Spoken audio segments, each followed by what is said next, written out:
And so now we know this is true because science, they teach you this in astrophysics classes in college. Something huge was gravitationally captured by our solar system and came through, just like these stone tablets say. So when the stone tablets start backing up information that modern science is just now finding out, I have to think that they're probably as close to the truth as we're possibly going to get. We know that something giant came through here, and actually over several passes, which took thousands of years, it started yanking and yanking and yanking until Uranus flipped on its side.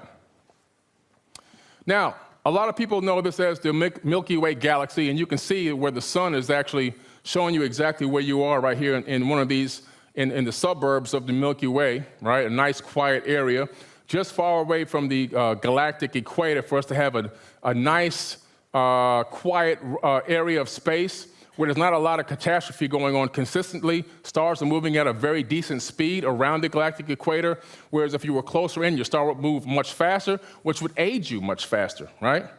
But what's interesting is, how did we get here?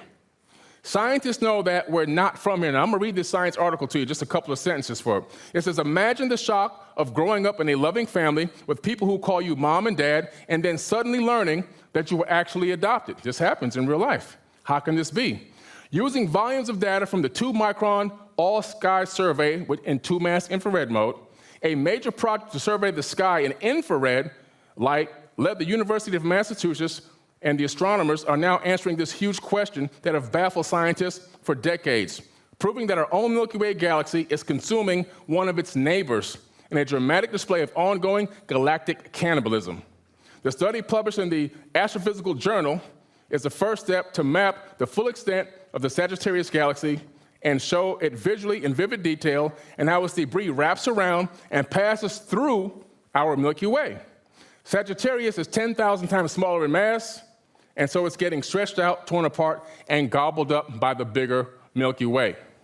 So if you ever go night watching out in the night sky in a nice area with no light pollution, and you look up at the sky and you see that giant band of stars whipping across, and you go, man, it's the Milky Way. Guess what? You've been wrong the whole time.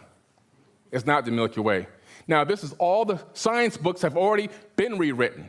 They've already been rewritten. It's the Sagittarius dwarf galaxy. Why is this important?